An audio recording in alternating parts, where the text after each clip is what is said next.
Syllabus के अनुसार समास दो या दो से अधिक शब्दों से मिलकर बने हुए नए सार्थक शब्द को समास कहते हैं।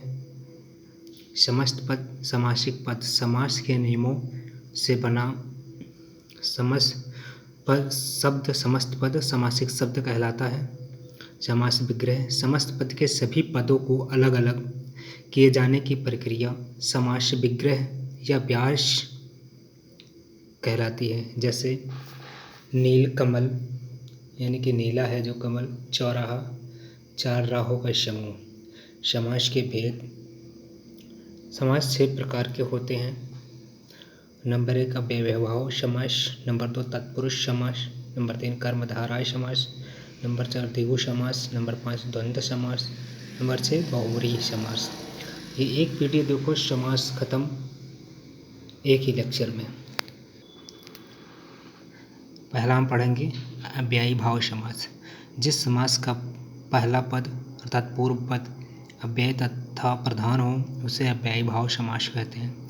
जैसे यह पहचान, जहाँ जहाँ आपको अनु, आ, प्रति, भर, यथा, यावत, यहर आदि होता है यानी कि इससे स्टार्ट हो शब्द, वो समझ लो अव्ययीभाव समास है। उदाहरण प्रतिदिन, आजन्म, यथासंभव, अनुरूप, भरपेट, प्रतिकूल, हाथों हाथ, ये सभी अव्ययीभाव समास के उदाहरण हैं। मतलब जो शब्द अनु या बड़ा आ या प्रति, भर, यथा, यावत, हर आदि से शुरू हो समझ लो अव्ययीभाव समास होता है। नंबर 2 तत्पुरुष समास। जिस समास में बाद अथवा उत्तर पद प्रधान होता है तथा दोनों पदों के बीच का कारक चिन्ह लुप्त हो जाता है उसे तत्पुरुष समास कहते हैं। जैसे राजकुमार यानी कि राजा का कुमार, धर्म ग्रंथ धर्म का ग्रंथ, रचनाकार रचना को करने वाला, दोनों में का को करने वाला। देखा। तत्पुरुष समास के भेद। विभक्तियों के नामों के अनुसार 6 भेद होते हैं। कर्म तत्पुरुष कर्म को, करण तत्पुरुष से के द्वारा, संप्रदान तत्पुरुष के लिए, अपदान तत्पुरुष से अलग होने की स्थिति में से का प्रयोग किया जाता है। संबंध तत्पुरुष का, किए, की, अधिकरण तत्पुरुष में, पर। तीसरा कर्मधारय समास। मतलब कहने का मतलब है को, से के द्वारा, के लिए, से अलग होने की स्थिति में, मतलब संबंध का, की, के, अधिकरण में, पर। अगर ये शब्द आपको दिख जाए तो समझ लो तत्पुरुष समास के अंतर्गत आता है। यह तत्पुरुष समास है या कर्म तत्पुरुष है। अगर को दिखे तो समझ लो कर्म तत्पुरुष है। से के द्वारा दिखे करण तत्पुरुष है। संप्रदान के लिए यानी कि के लिए दिखे तो संप्रदान तत्पुरुष है। अपदान तत्पुरुष से अलग होने की स्थिति में, जैसे कोई अलग हो रही हो चीज़ तो अपदान तत्पुरुष है। संबंध का, की, के अगर दिखे तो संबंध तत्पुरुष है। में, पर दिखे तो अधिकरण तत्पुरुष है। अब तीसरा आ जाएगा कर्मधारय समास।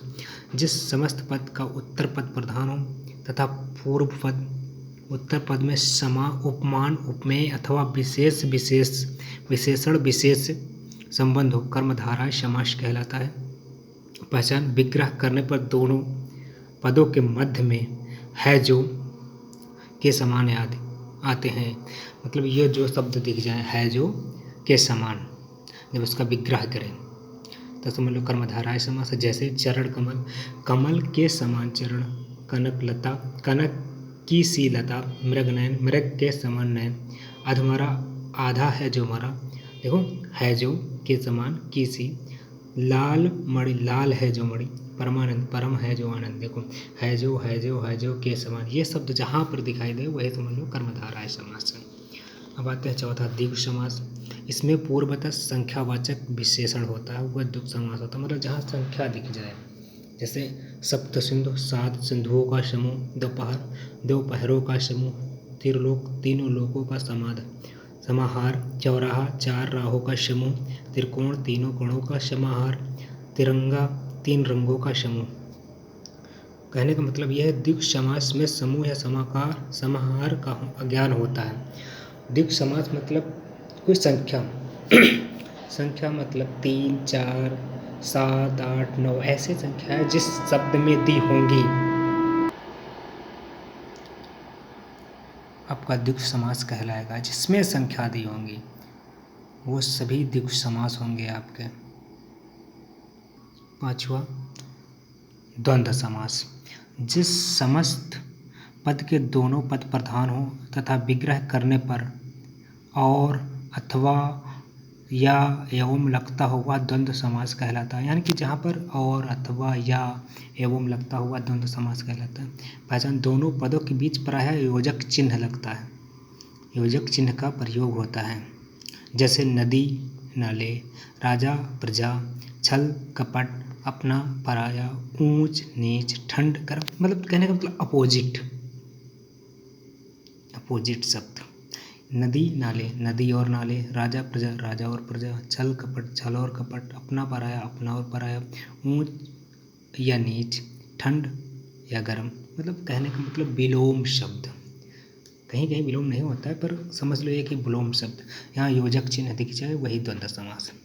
अब आखिरी और लास्ट बहुब्रीहि समास, जिस समस्त पद में कोई पद प्रधान नहीं होता है, दोनों पद मिलकर किसी तीसरे पद की ओर संकेत करते हैं, इसमें बहुब्रीहि समास होता है।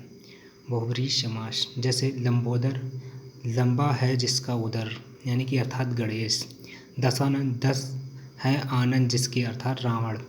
निशाचर, निशा में विचरण करने वाला, अर्थात राक्षस।